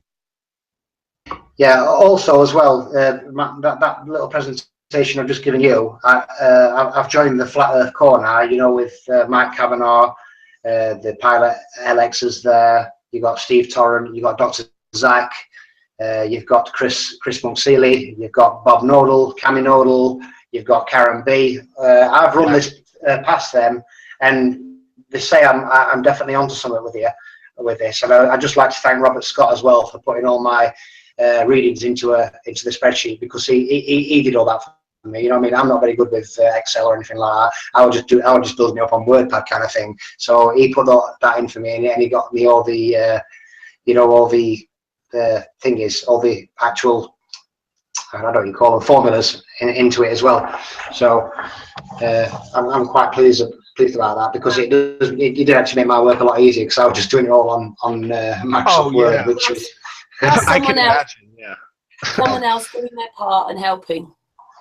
Yeah, and like I say, I run it through them, and they think I'm onto something, and I do, because what's the difference in me making observations and Kepler making observations back in the 1600s? You know what I mean? All right, he was a scientist. I'm not claiming to be a scientist, but I can use the Zetetic method and make my own observations. You know what I mean? Then we all can become scientists.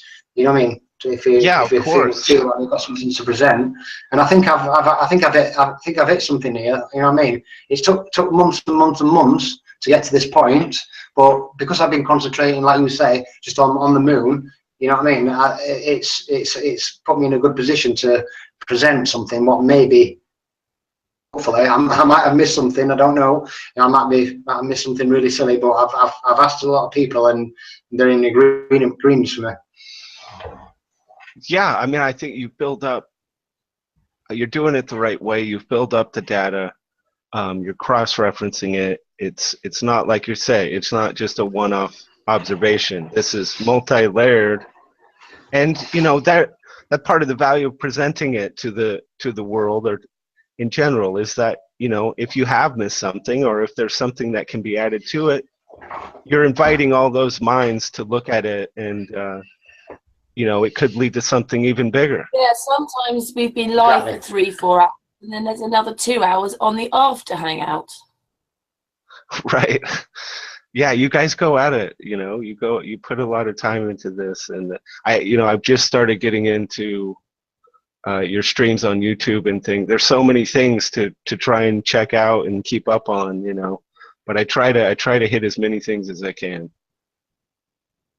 Well, that's brilliant. So do you want to just repeat what you want these two people to do? And then obviously this isn't unopen for the rest, but obviously Dave was just around at the right place and he deserves it anyway. So yeah, I like I said, I think that in terms of how you want to submit the approach to that, I think I leave to you and your group, you know, to come up with who you'd like to go in first.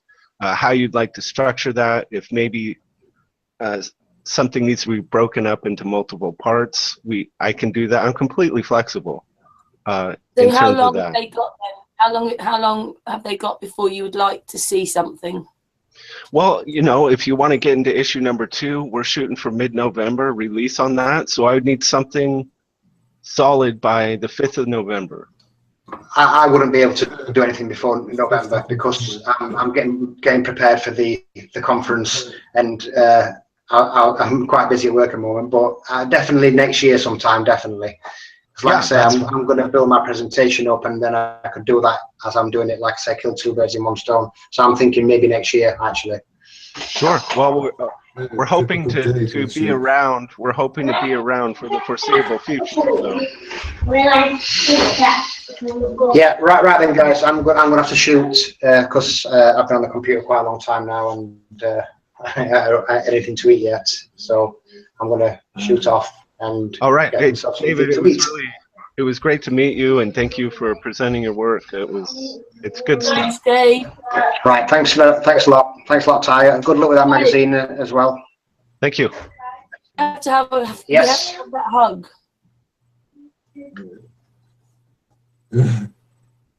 We always have to. I'm coming back. There we go. Yeah. Nice. Question everything. Hey, wonderful. Right then, guys. I've got to go. Yeah, Yeah, go on, pal. if there isn't anything that anyone in your group can get together for the second issue, certainly the door it'll be an open invitation. The door's open. So It's funny. Remember the 5th of November. yes, that's right. That's right. Yeah. Yeah. Series. So, are you going to put something It's together? an anonymous phrase. Remember the 5th of November. Yeah, Series, that's you're going to put one something. before everything has to be in, and then it can be printed.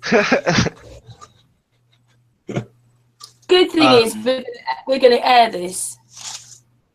Yeah, I love So- that. You know, I did not realize that when I connected and No, I'm sorry, but you know, in your part, you're doing your bit. In my part, I'd regret not recording this somehow.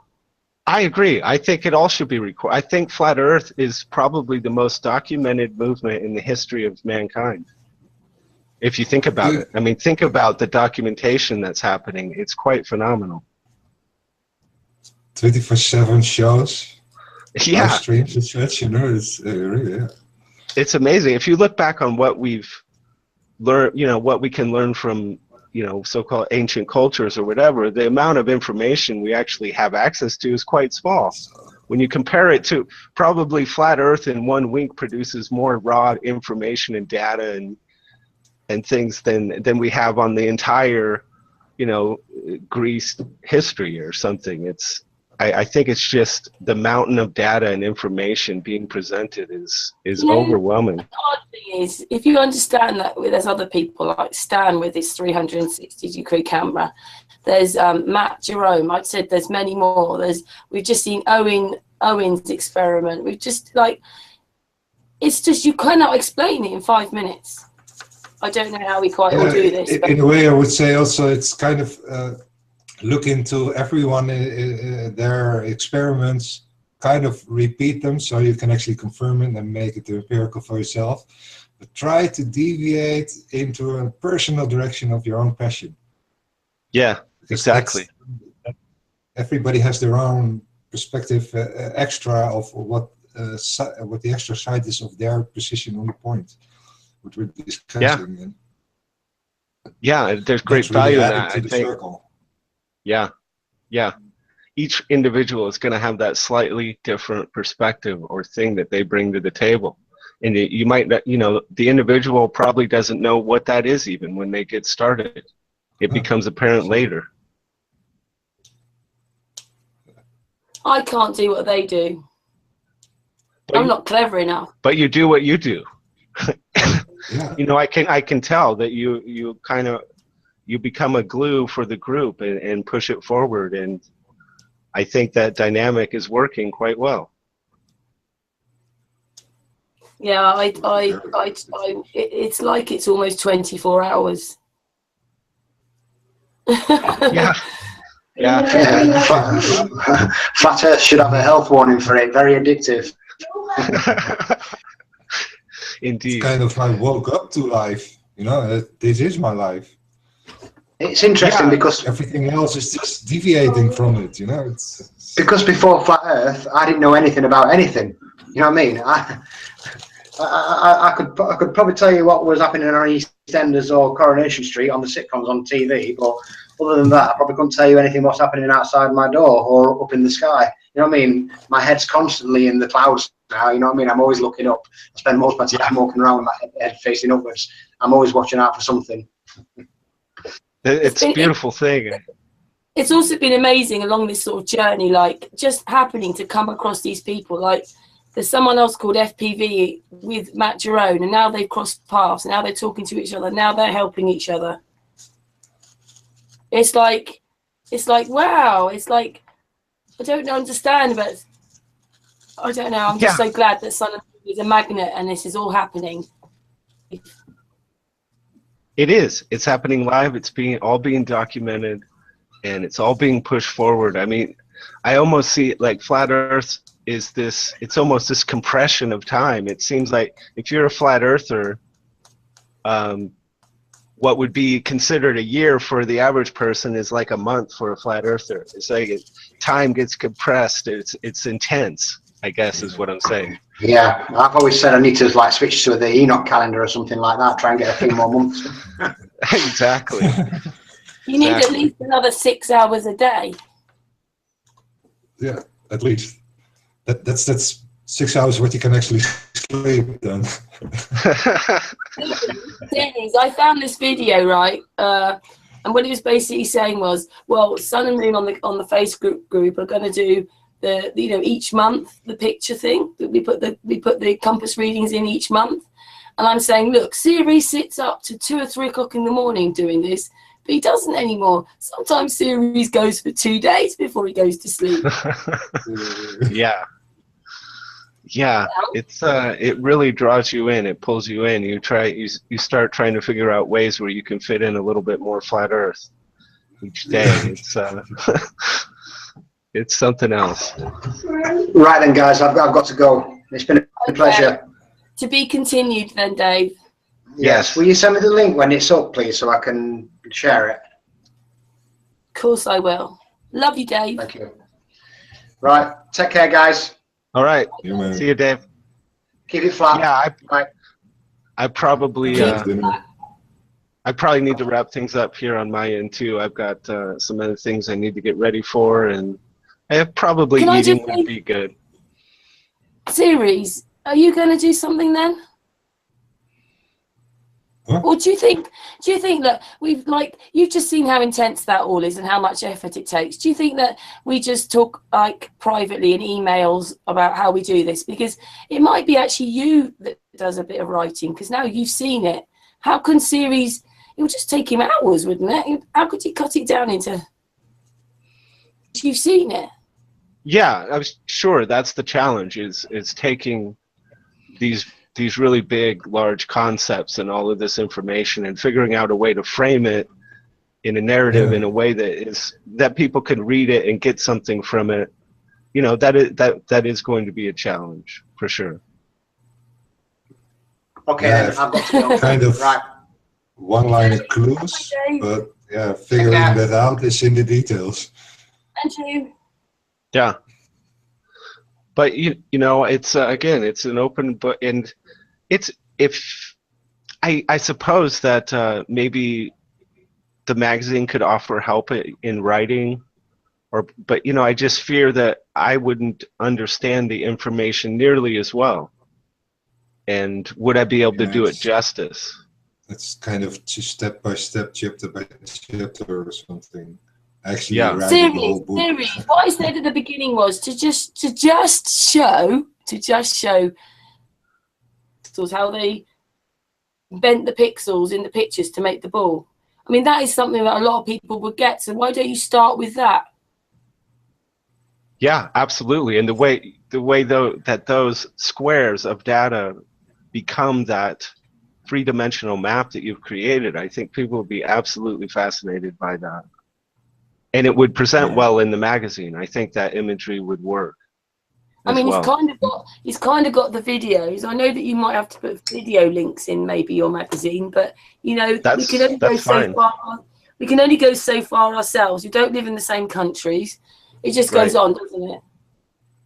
Right. I have no problem. You know, of course, we can have links to any material there, as long as it's going to be up and available for the foreseeable future. But what I would do at the end of this is, I mean, we in Ceres have got something else to do after this, but I will send you Ceres' email, and I'll send Ceres your email. Yeah, I'll do it the other way around. Very cool. And I think on your YouTube channel in the About section, I think you have a list of everyone who's maybe connected with the group. You have all their channels and links there, I believe. Yeah, all the featured channels are our friends or people who've helped us or people who come on the Okay, cool. Because I definitely want to dive further into all of this for sure. Just as an individual, just as me, you know, separate from the magazine, because I'm of course interested in it. You know, and in each one, you know, Everything again, is a personal wake up. Yeah. Earth. Each one of those featured channels is doing a different part in Flat Earth. Right. Yeah, that's the incredible thing. It's good stuff. It's been a pleasure meeting you. I wasn't sure if you were going to come on, actually. Yeah, of course. I didn't even know you existed. There you go. Now, from your perspective, I do. Until the other day is when I showed you the emails. Yeah. Yeah. Well, That's I appreciate. You know, I really enjoyed this. The presentations were great. I think you're doing great work. And you have also a website with the first edition. What's that? You have also something like a website with the first edition or something. Yes. Anyone interested can hit flatrevival.com. The first issue is now available. You're really silly. You've got a copy of it because I can give you the link to this Hangout. So Ceres doesn't maybe have to write as much as you think, or even Dave if it comes to it, because you can have a copy of this. Yeah, exactly.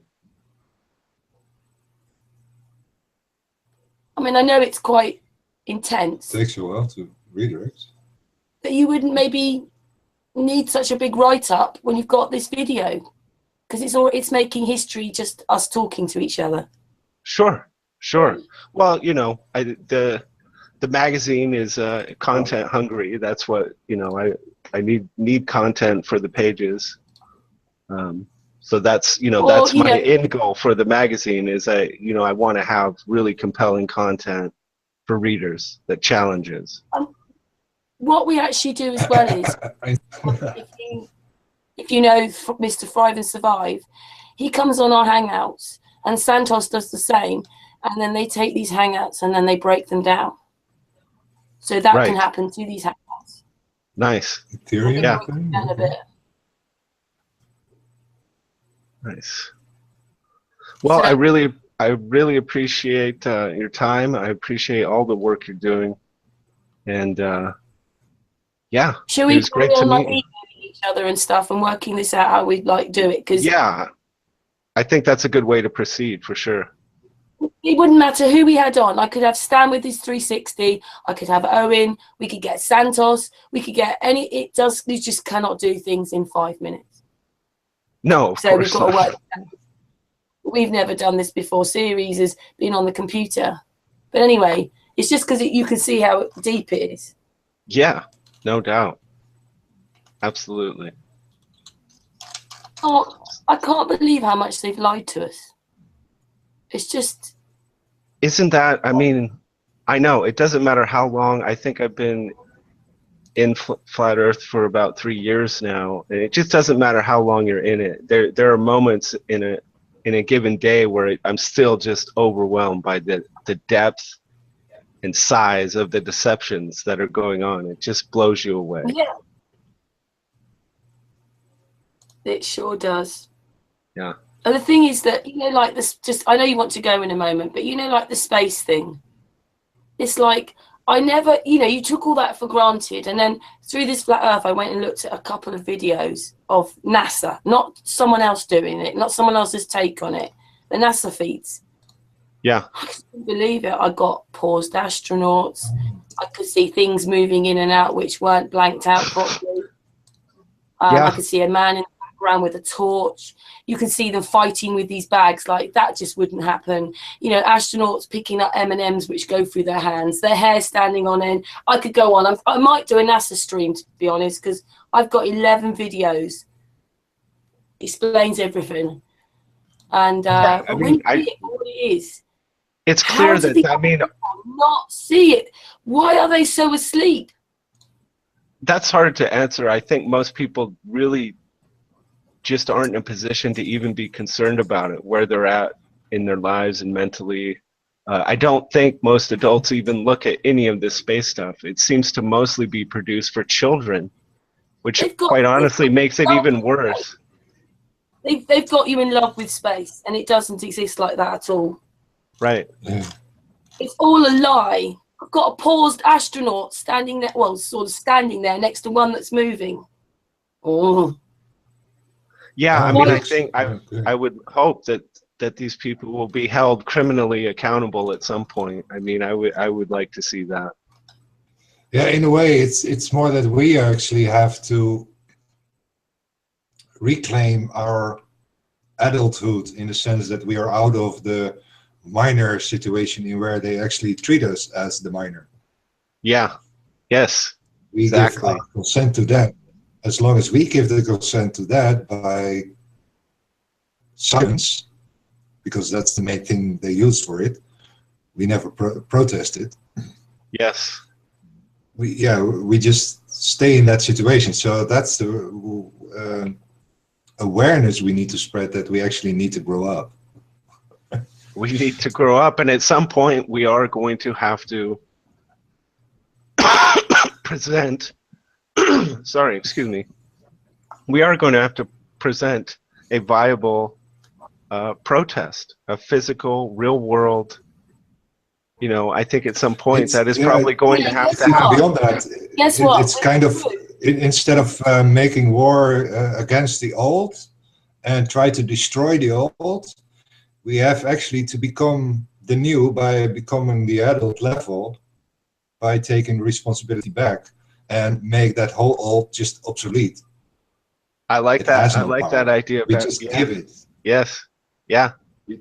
And that's a realization we need to get, that we actually create this anarchistic utopia. That's probably energy much. The actual thing. Yeah, that's probably energy better spent. You know, let's create the new, and the old will just naturally fall away, for sure. Yeah. You just no longer feed it any longer. It's like the trolls. They are the trolls. As long as we feed them, they will keep going on. Yes. Yeah, I like it. And this is all about, like, telling the truth from the beginning, not halfway through something or not. I just want to explain that through another one of our researchers, artists, basically, in the 1900s, if you went around saying it was a globe, you went to prison, right? There was this great big electric car system going, like, from end of the last century before and to about, say, the First World War. The Second World War, everything had sort of been destroyed, everything we knew, everything we remembered, and suddenly out of that becomes a globe and all the other systems which weren't there before. And in the 1960s, there's NASA documents which state they knew they were working from a flat plane, and then they turned it into a ball. Now, artists has worked extremely hard and got all this information. There's just article after article. It's like, it's almost like, well, why haven't we seen any of this? Yeah, it's right. Like something happened like after the Second World War. I managed to say to people, you know, up until then, probably most people still believed we were flat. I think you're right. Yeah, I think it was still being taught in schools in many places up until not that long ago. It's like you try and tell anybody, they think you're mad for believing we're stationary, and like you think you want to believe that we're going like 1,000 miles or approximately, you know, with anti-clockwise with the moon, and then so many thousands of more miles another direction with the sun, and then so many more miles with the galaxies at about 260,000 miles, about Mach 80. Right. I mean, it's Do you just think absurd. I'm mad? It's absurd. It's a cartoon. I mean, I don't understand it it took so long to wake up. right. Do you think YouTube done this? And that film with Sandra Bullock, that really did it, you know. Right. You know, that just. Well, you know, I mean, what you're saying, I almost think there's some encouragement to take from this, because when you realize that really not that long ago, it's not as long, it's not 500 years, that all of a sudden 500 years ago, people, like you're saying, up until very quite recently, most people believed it was a flat and stationary plane. So what that tells us is that in a very short amount of time, a couple generations of people, you can completely create a new paradigm. Which means if they could do it with the if they could do it with the ball, then we can do it. We can do the same thing. It can come about that quickly for a new paradigm. Because they told everybody to just on a ball when they didn't tell the truth. Right. So I think we can shift this thing back quickly. I think it can happen relatively quickly. There's so many. Is what I'm saying. Yeah. Do actually the real research. The only thing we are stranded with is the lack of support for actually doing it. Yes, but that grows, and I think this is why I wanted to do Flat Revival magazine. I think it's important to get something in print, something in the physical world that people can hold in their hands and give to each other, and then that's just one thing. Yes. Spreading awareness. It all builds on each other. Everything everybody's doing, it has this value, and it's becoming bigger and bigger, and there will be a tipping point. For sure. Gosh, I'm going to have to find a good title for this hangout now to go out, because yeah, I've seen already with that whole 9/11 happening from 2001 up till now. There is so much growth in the community that people get more and more aware of the whole cake of lies in that sense. Yes. But it's just a cherry on top of it. It is also kind of the glue between all the puzzle pieces. The lie is just, it's lie upon lie. Everything is a lie. It's like you turn the television on and they say this horrible thing has happened there, and you think, well, that's a load of lies then, isn't it? But the people are now turning into, they've got egos and they're angry with each other and they just don't care, and it's dog eat dog, and whoa, it's the living dead out there. But even me, I didn't wake up 30 years ago. Yeah. January last year, but I remember as a child many more things, that were there. And then I suppose life takes over, but then it's come back again. So it's actually from my childhood. Yeah. Yeah. It was there, but I didn't realize it because I was a kid. Right. Yeah, and then they got you distracted and on this other path, but you've come full circle. And now we get to learn all over again. Oh, I'm sure we're going to help each other here. And as I say, this is open for other members, other people who come on the panel. I've mentioned some today. Yes. To come forward as well. Yes. Yeah. Let's get an email communication. Maybe we can start a little email group, and as we move forward, we can figure out the best way to get some of this information into the magazine, how to present it. I mean, without the one, you're not going to get the other anymore, because we're here because of the what we call technology, through this computer screen. Yeah. And really, you also need it in print as well. Yeah. Yeah, I think it's important. Let's get it out there in as many ways as we can. For sure. Well, I'll stop the broadcast at the same time. Maybe we could just say goodbye off air. But thank you so much, and this is to be continued. And anybody who wants to come back, if you want Ty's email address, all that, we can sort that out. But thank you so much, Ty. Oh yes, I've got to come back because we always have to do this. It might seem silly, but I mean, I don't know, maybe we're silly then as well. I'm coming back to end the hangout. Come on. That's it. With a flat earth hug for Ty and everybody that watches this, and for Series. To the next episode. Well, this was great. I really appreciate your time. I appreciate you sharing all the work with me, and I look forward to what we might do. Because even now, this hangout, people are going to know who you are. Nice. I appreciate that. You know, we all do what we can to help. Flatrevival.com. Yes, flatrevival.com. You can check out, find out a little bit more about the magazine, and also find out how the invitation to submit work to the magazine is open to everyone. We accept submissions, so this is a group effort, and it's nothing without content being submitted. It sure is a group effort. Yes. All right. Well, it was great to meet you. Thanks, Sirius. You're doing really good stuff. Thank you. Thank you, Ty. I'm going to stop the broadcast, but we'll say goodbye just off air. All right. Anyway, thanks very much.